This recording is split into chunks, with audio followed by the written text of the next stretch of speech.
Hello बच्चों, आज हम कला सेतु का भाग नंबर 2 अध्याय चल रहा हमारा वृत्त और स्पर्श रेखाएं। वृत्त अध्याय का आज हम करेंगे 7वां प्रश्न। 7वें प्रश्न में लिखा है, एक त्रिभुज ABC के अंतर्गत एक वृत्त बनाए। अंतर्गत का अर्थ होता है अंदर की तरफ। किसके अंदर? हमने इस वृत्त को बनाना है एक त्रिभुज के अंदर। उस त्रिभुज का नाम रखा उन्होंने ABC।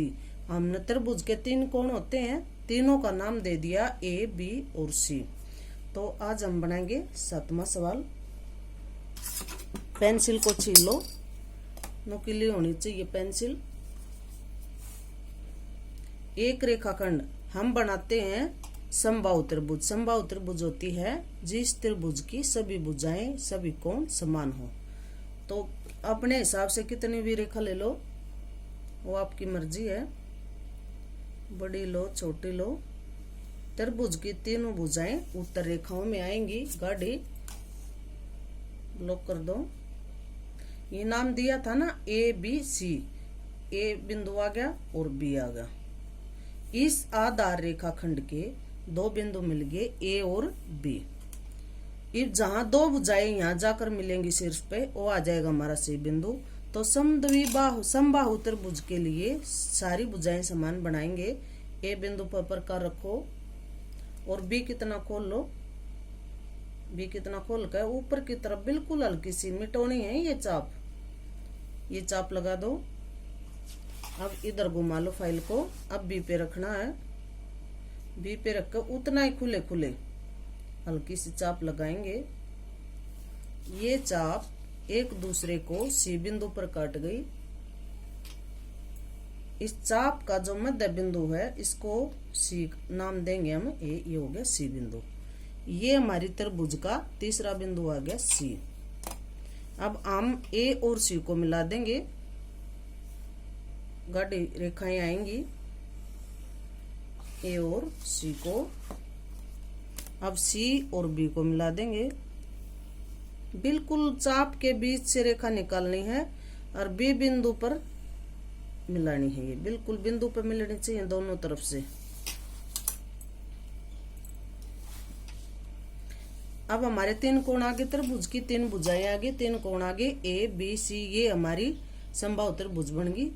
कहीं भी नहीं दिया कि समबाहु त्रिभुज बनाना है। आपके आसान तरीके को देखते हुए मैंने समबाहु त्रिभुज का आकार दिया है। तो अब हम A कोण को, A और B कोण का समद्विभाजन करेंगे, यानी समान 2 भाग करेंगे। पहले ये चाप लगा दो। प्रकार को थारा मन करे उतना खोल के इधर से भी ये चाप लगा दो। प्रकार को उतना ही खुला रखना है। जितना खोल के हमने ये चाप लगाई है उतना ही खुला रहना चाहिए। अब हम आप यहाँ हल्का सा निशान दे दो 1 और 2। इसको मिटा देना बाद में। एक बिंदु पर रखेंगे प्रकार को, और जहां से इस चाप को शुरू किया था, देखो यहाँ से इतना प्रकार खोलेंगे। यहाँ रख के प्रकार को इस कोने में से हम एक चाप निकालेंगे। इस कोण का समद्विभाजन कर रहे हैं हम। A कोण का ये लगी चाप। इधर भी ऐसे ही ये इस कोने में से चाप निकालो। इधर घुमा लो फाइल के पेज को और इस चाप को इतना खोल के ये काट दो। ये इस कोण के समद्विभाजन की चाप थी। ये इस कोण के समद्विभाजन की चाप है। बिंदुदार रेखाखंड का प्रयोग करेंगे। क्रियात्मक रेखा बिंदुदार रेखाएं होती हैं जिसकी मदद से हम सवाल को कंप्लीट करते हैं। बिल्कुल मध्य से, जहां दोनों चाप एक दूसरे को काट रही हैं, बिल्कुल उनका बीच लेना है, बिल्कुल मध्य लेना उनका। और ये बिंदुदार रेखाखंड लिया हो निकाल के A बिंदु पर मिलाना है। ये रेखाखंड ये मिल गया। अब इधर से भी ऐसे ही जो चाप लगाई थी बिल्कुल उसके बीच से हम ये रेखाखंड B बिंदु से निकालते हुए इस चाप के बिल्कुल मध्य से हम उस रेखाखंड को काट देंगे जो कोण ए का समद्विभाजन वाला रेखाखंड था। एक रेखाखंड ए से निकला, दूसरा रेखाखंड बी से निकला, ये दोनों एक दूसरे को काट रहे हैं। यहाँ बिल्कुल दोनों जहां एक दूसरे को काट रहे हैं, इस बिंदु का नाम रखो ओ बिंदु। ये उल्टा करो पेज को शीर्ष की तरफ। ओ बिंदु पर प्रकार रखो, आपका मन करे उतनी सी खोल कर। कोई माप तोल नहीं है इस चाप का, बस ये है कि आप लंब को आड़ा टेढ़ा ना गिराएं, इसलिए इस चाप की मदद लेंगे हम। नीचे की तरफ आधार रेखा की तरफ पेज को उल्टा करके ये चाप लगाई मैंने, कहा ओ बिंदु पर प्रकार रख के। अब जहां इस चाप को शुरू से निकाला था वहां प्रकार रखो और खोलना कितना है, जहां ये चाप खत्म हुई थी आधार रेखा पर, जहां से चाप को निकाला गया और जहां चाप समाप्त हुई एंड आया, उतना प्रकार खोल के एक चाप तो ये लगाओ।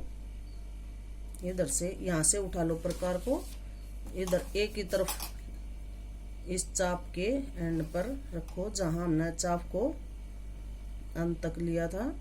ये इस चाप को काट दो। इस चाप का ये मध्य एरिया, मध्य बिंदु ये आता, जहां ये चाप एक दूसरे को क्रॉस कर रही हैं, एक दूसरे को काट रही हैं। और अब हमने ये एक बिंदुदार रेखाखंड ओ बिंदु से इन चापों को काटता हुआ नीचे की तरफ गिराना है, चाहे इधर से ले आओ चाहे ऊपर से ले आओ। बिंदुदार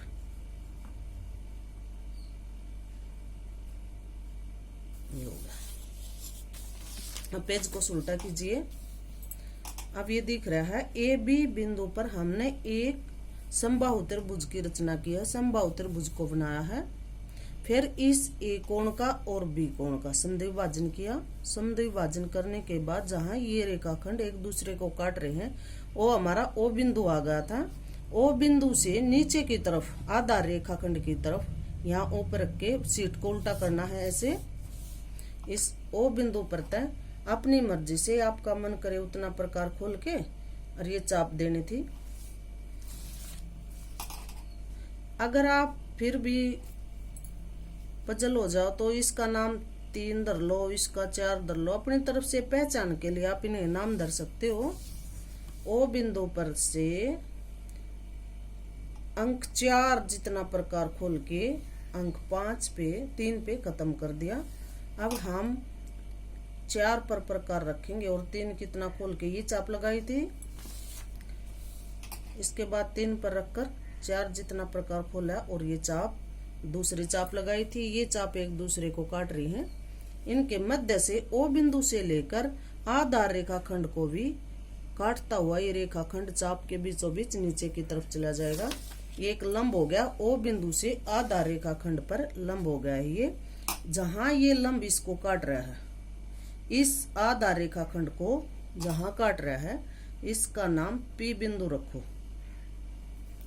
हमारे सवाल के लिए जो माप, जो रेखाखंड इस सवाल को पूरा करेगा वो बस ओ और पी है, यहां से लेकर यहां तक ओपी।